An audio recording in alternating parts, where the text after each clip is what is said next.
என்ன இப்படி திடீர்னு கூட்டம் கூட்டுறாங்க?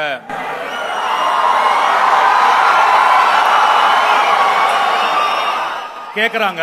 நம்ம ஏற்கனவே 2019லயே இந்த மாதிரி வெற்றிகரமா ஒரு ரத்த தானம் பண்ணி முடிச்சிருக்கோம். ஆனா இப்ப ஏன் திடீர்னு கூட்டம் கூட்டுறாங்கன்னு கேக்குறாங்கன்னு தெரியல. இது என்ன திடீர்னு கூடின கூட்டமா? 2002ல ஒரு ஒல்லி குச்சி பையனை உங்கள ஒருத்தனா ஏத்துக்கிட்டு என்ன தூக்கி என்ன தாங்கி தோளுக்கு தோல் கொடுத்து என் நல்லது கெட்டதுல என் கூட இருந்து என் வழித்துணையா எனக்கு வழிகாட்டும் தீப்பந்தங்களா யார் வந்தாலும் போனாலும் யார் வாய் என்ன பேசினாலும் நாங்க இருக்கோம் 24 வருஷமா என் கூட நிக்கிற தூண்கள்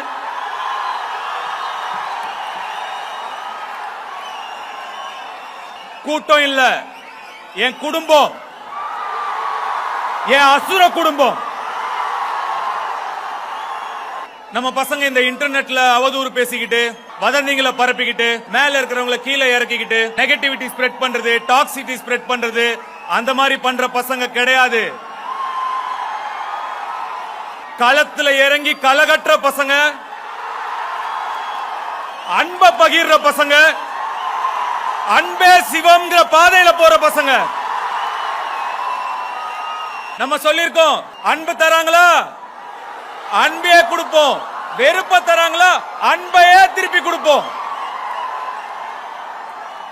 ஜூலை 28ங்கிறது ஒரு சாதாரண நாள், இன்னொரு டேட், இன்னொரு நம்பர், இன்னொரு தேதி, அவ்வளவுதான். ஆனா இப்போ சின்ன வயசுல நம்ம ஸ்கூலுக்கு எல்லாம் போகும்போது யாருக்காவது பர்த்டேனா கலர் டிரெஸ்ல வருவாங்க.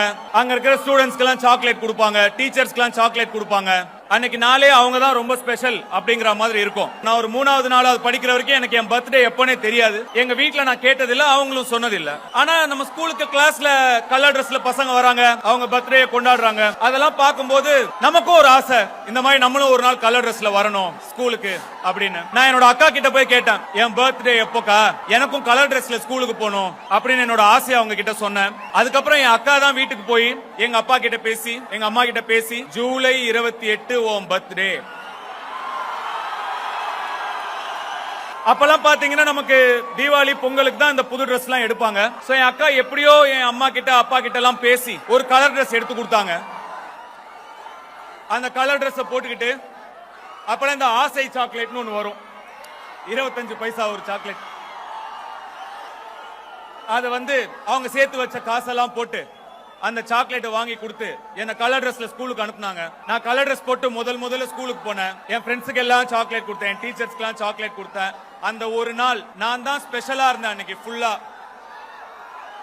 அந்த சந்தோஷத்தை என்னால மறக்கவே முடியாது. அதுக்கப்புறம் அப்படியே நாட்கள் போக போக போக எனக்கு பெருசா பர்த்டேல எல்லாம் ஈடுபாடு இல்லாம போயிருச்சு. என் பர்த்டே நான் கொண்டாட அன்னைக்கு அவ்வளவு பெரிய ஒரு விஷயமா இருந்தது. இன்னைக்கு என் பர்த்டே நீங்கெல்லாம் சேர்ந்து இவ்வளவு பெருசா கொண்டாடுறீங்கிறத பார்க்கும்போது, உங்க பர்த்டே அன்னைக்கு கூட உங்க முகத்துல இவ்வளவு சந்தோஷம் இருக்குமான்னு எனக்கு தெரியல. நான் என்ன புண்ணியம் பண்ணி இருக்கேன், நான் என்ன கைமாறு பண்ண போறேன் எனக்கு சத்தியமா தெரியல. நன்றிங்கிற ஒரு வார்த்தையை தவிர என்னால உங்களுக்கு எதுவும் பெருசா பண்ணிட முடியுமான்னு எனக்கு தெரியல.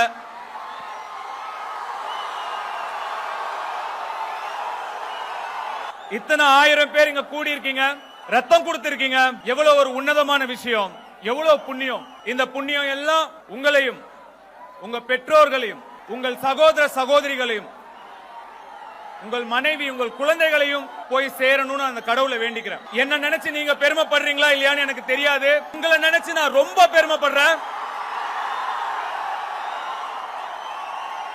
My rowdy babies, I love you. I am so proud of you. உங்களுக்குலாம் ஒரு அட்வைஸ் சொல்லணும்னு தோணுது, சொல்லலாமா? கேப்பீங்களா? எனக்கு அந்த உரிமை இருக்கா? நம்ம வாழ்க்கையில நிறைய பிரச்சனை வரும், நிறைய நல்லது கெட்டது வரும். நல்லவங்க யாரு, கெட்டவங்க யாரு, எதிரி யாரு, முதுகுல குத்துறவங்க யாரு தெரியாது. நிறைய மன உளைச்சல் வரும், அன்றாட வாழ்க்கையே மன குழப்பமா இருக்கும். இஎம்ஐ கட்டுறதுல இருந்து பசங்களுக்கு ஸ்கூல் ஃபீஸ் கட்டுற வரைக்கும் எவ்வளவோ பிரச்சனைகள். இந்த பிரச்சனைகள் எல்லாம் எப்படி சமாளிக்கிறது? ஒன்னு மன வலிமை, மனதிடம், இன்னொன்னு உடல் ஆரோக்கியம். உடல் ஆரோக்கியத்துக்கு என்ன பண்ணணும்? ஒர்க் அவுட் பண்ணுங்க, டயட்டா சாப்பிடுங்க, பத்தியமா சாப்பிடுங்க, ஜிம்முக்கு போங்க, போக முடியாதவங்க வாக்கிங் போங்க. இல்லையா சும்மா ஒரு இடத்துல உட்காரவே உட்காராதீங்க. வீட்டுல இருக்கிற எல்லா வேலையும் இழுத்து போட்டு செய்யுங்க, அதுவே பெரிய ஒர்க் அவுட் தான். உங்க பசங்களுக்கும் அதையே சொல்லி கொடுங்க, சின்னதுல இருந்தே ட்ரெயின் பண்ணுங்க. வீட்டு சாப்பாடு சாப்பிட வைங்க, ஜங்க் ஃபுட் ஃபாஸ்ட் ஃபுட்ஸ் எல்லாம் சாப்பிட என்கரேஜ் பண்ணாதீங்க. அது எல்லாத்தோட ரொம்ப முக்கியம், நீங்க ஃப்ரீயா இருக்கணுங்கிறதுக்காக குழந்தைங்க கையில மொபைலையோ ஐபேடையோ கொடுக்காதீங்க.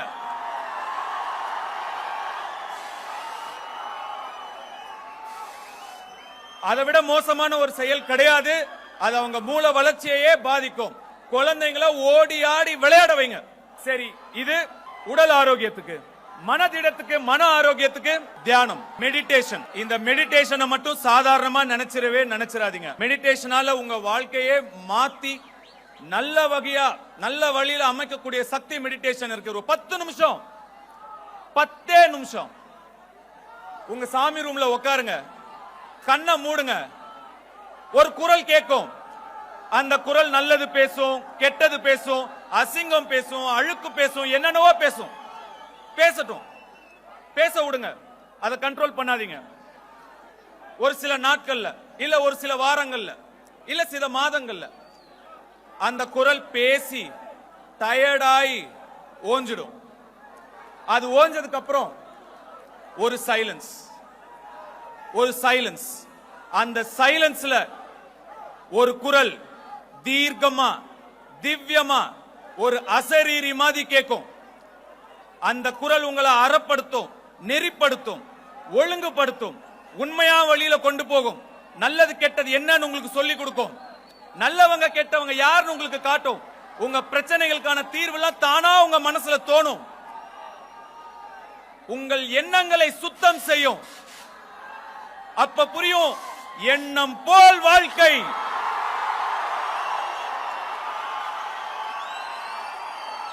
எண்ணம் போல் தான் வாழ்க்கை. அந்த குரல் உங்ககிட்ட சொல்லும். அந்த குரல் தான் கடவுள். அந்த குரலை முதல்ல கேட்க பழகிக்கங்க. இத ஒரு ஹாபிட்டா மாத்துங்க. அதுக்கப்புறம் இத ப்ராப்பரா சொல்லி கொடுக்கிற யாராவது ஒருத்தர் மூலமா மெடிடேஷன் ப்ராப்பரா கத்துக்கோங்க. செஞ்சு பாருங்க, உங்க வாழ்க்கையே மாறிடும். இங்க ஒரு விஷயத்தை பத்தி நான் பேசணும்னு நினைக்கிறேன். சமீபத்துல ராயன்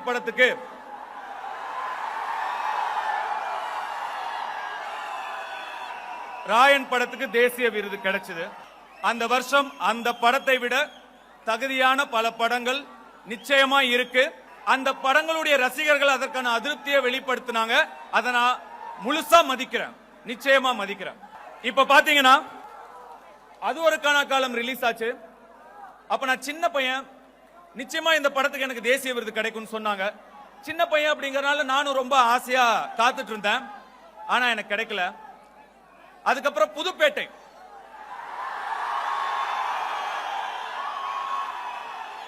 புதுப்பேட்டைக்கு கண்டிப்பா தேசிய விருது கிடைக்கும் அப்படின்னு எல்லாரும் சொன்னாங்க, நீங்களும் சொன்னீங்க. ஆனா எனக்கு கிடைக்கல. அதுக்கப்புறம் 3, மயக்கம் என்ன, மரியான், ராஞ்சனா, வட சென்னை, கர்ணன், 3 மயக்கம் என்ன, மரியான், ராஞ்சனா, வட சென்னை, கர்ணன், இத்தனை படங்களுக்கும் தேசிய விருது கிடைக்கும் நிறைய பேர் பேசினாங்க, டிஸ்கஸ் பண்ணாங்க. ஆனா கிடைக்கல, அமையல. ஒரு சில விஷயங்கள் நம்ம எவ்வளவுதான் முயற்சி பண்ணாலும் அமைச்சுக்கவே முடியாது. அது தானாதான் அமையணும், நம்மளால ஒண்ணும் பண்ண முடியாது. இந்த வாட்டி எனக்கு அமைஞ்சிருச்சு, கிடைச்சிருச்சு. அந்த படம் எப்படியோ, ஆனா அந்த படத்துக்கான எங்களுடைய உழைப்பு, உண்மையான உழைப்பு. ஒரு தமிழனா எனக்கு இன்னும் 2 தேசிய விருது கிடைச்சிருக்கு.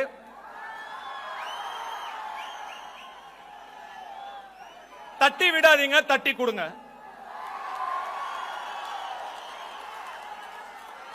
ஆனா பாருங்க, ஏன்டா இந்த படத்துக்கு எல்லாம் தேசிய விருது கிடைச்சுன்னு பேசுற இத்தனை பேர்ல ஒரு 10% கூட இத்தனை படங்களா இவனுக்கு ஏன் தேசிய விருது கிடைக்கலன்னு பேசவே இல்லை. இந்த மாதிரி நேரங்கள்ல நமக்கு கொஞ்சம் மன கஷ்டம் ஏற்படும். இந்த மாதிரி சவால்களை சேலஞ்சஸ் எல்லாம் எப்படி ஃபேஸ் பண்ண போறோம், ஏன் இந்த மாதிரி நமக்கு நடக்குது, அந்த மாதிரி நேரங்கள்ல நமக்கு கொஞ்சம் மனசு தொய்வா இருக்கும். அந்த மாதிரி டைம்லலாம் நம்மளை சுத்தியே நம்ம இன்ஸ்பிரேஷன் மோட்டிவேஷன் தேடிக்கணும். இப்ப நம்மளுக்குலாம் நம்ம வீட்லயே இன்ஸ்பிரேஷன் இருக்கு. இப்போ லிங்கா சின்ன வயசு இருக்கும்போது அவர் கூட உட்காந்து நான் வீடியோ கேம் விளையாடுவேன். 2 கேம் நான் ஜெயிப்பேன், 1 கேம் அவர் ஜெயிக்க விட்டுருவேன். இப்படியே கொஞ்ச நாள் போகுது. ஒரு நாள் நான் நினைச்சேன் கண்டினியூஸா இன்னைக்கு நம்ம ஜெயிப்போம், அவர் என்ன பண்றாரு பார்க்கலாம் அப்படின்னு சொல்லி அன்னைக்கு ஃபுல்லா நான் ஜெயிச்சுக்கிட்டே இருந்தேன், அவர் தோத்துக்கிட்டே இருந்தாரு. ஒரு டைம்ல எனக்கு டயர்ட் ஆயிடுச்சு. நான் அப்படியே மெதுவா எந்திரிச்சு, போதும்பா நாளைக்கு விளையாடலான்னு, எங்க எந்திரிக்கிறீங்க, உக்காருங்க அப்படின்னாரு. ஏன் அப்படின்னு கேட்டேன். நான் இன்னும் ஜெயிக்கலையே அப்படின்னு அவர் சொன்னாரு. அதை பார்த்த உடனே எவ்வளோ சிக்கல்கள் வந்தாலும், என்ன பிரச்சனை வந்தாலும், என்னென்ன விஷயங்கள் நம்மளை அஃபெக்ட் பண்ணாலும் ஜெயிக்கிற வரைக்கும் மோதி பார்த்துடணும்.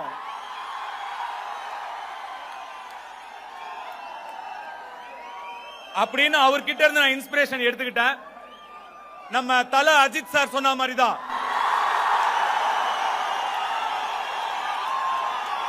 நீயா தோத்துட்டேன்னு ஒத்துக்கிற வரைக்கும் உன்னை யாராலையும் தோக்கடிக்க முடியாது. எங்க Linga baby, if you are bad I am your dot. இங்க இவ்வளவு பேர் ஒண்ணு கூடி இருக்கீங்க, இவ்வளவு பேரால ஒரு இடத்துல கூட முடியுது. அந்த ஒற்றுமைக்கு, அந்த யூனிட்டிக்கு ஒரு பவர் இருக்கு. அந்த பவரை நீங்க பாசிட்டிவான வழியில கொண்டு போகணும். அந்த பவருக்கு நீங்க ஒரு பர்பஸ் கொடுக்கணும். சும்மா சந்திச்சோம், போட்டோ எடுத்தோம், ஆடியோ லான்ச்ல பார்த்தோம், இந்த மாதிரி பிறந்த நாள் அன்னைக்கு பார்த்தோன்னு அப்படியே விட்டுறாம நீங்க எல்லாரும் சேர்ந்து இன்னும் நிறைய நலத்திட்டங்களை செய்யணும். உங்க ஏரியால, உங்க தெருல, உங்க பக்கத்து வீட்டுல, எதிர் வீட்டுல யாருக்கு என்ன தேவைங்கிறத புரிஞ்சு நீங்க எல்லாரும் சேர்ந்து கை கோர்த்தீங்கன்னா உங்களால முடியும். அவங்களுக்கு உங்களால முடிஞ்ச நல்லதை நீங்க கண்டிப்பா பண்ணணும். நான் உங்களை நினைச்சு இன்னும் ரொம்ப பெருமைப்படணும். நீங்க செய்வீங்க நான் நம்புறேன்.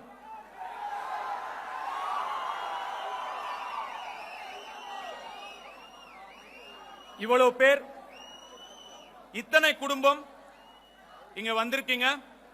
எல்லாரும் நல்லபடியா பொறுப்பா பத்திரமா வீட்டுக்கு போகணும். பைக்ல ஃபாலோ பண்ணாதீங்க, ஓவர்டேக் பண்ணாதீங்க, பப்ளிக் நியூசன்ஸ் கிரியேட் பண்ண கூடாது. அழகா அமைதியா இந்த மாதிரி பசங்க இருக்கணும்டா. எப்படி? இந்த மாதிரி பசங்க இருக்கணும்டா. அப்படி ஒரு பேரை எனக்கு வாங்கி கொடுத்துட்டு பத்திரமா நல்லபடியா உங்க வீட்டுக்கு போங்க, உங்க குடும்பத்தை போய் சேருங்க. எங்களுக்கு பாதுகாப்பு கொடுத்த காவல்துறை நண்பர்களுக்கு என்னுடைய நன்றி, பவுன்சர் தோழர்களுக்கு என்னுடைய நன்றி. இந்த விழா இவ்வளவு சிறப்பா நடக்கணுங்கிறதுக்காக இரவு பகலா வேலை செஞ்ச அத்தனை உள்ளங்களுக்கும் நன்றி. இங்க காலேஜ்ல இடம் கொடுத்த ஐசரி கணேஷ் சாருக்கு என்னுடைய நன்றி. உங்க சப்போர்ட் இல்லாம இது நடந்திருக்காது சார், ரொம்ப ரொம்ப நன்றி. அவருக்கு உங்களுடைய ஒரு கிளாப்ஸ்.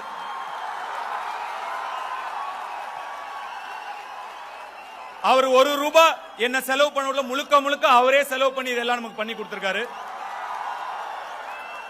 இங்க வேலை செஞ்ச டாக்டர்ஸ், நர்சஸ் எல்லாருக்கும் என்னுடைய நன்றி. குறிப்பா என்னுடைய கண்மணி ராஜா, சுப்பிரமணியம், சிவா அவர்களுக்கு என்னுடைய மனமார்ந்த நன்றி. உங்களுக்கு எல்லாம் நன்றி சொல்லணுமா? உங்களுக்கு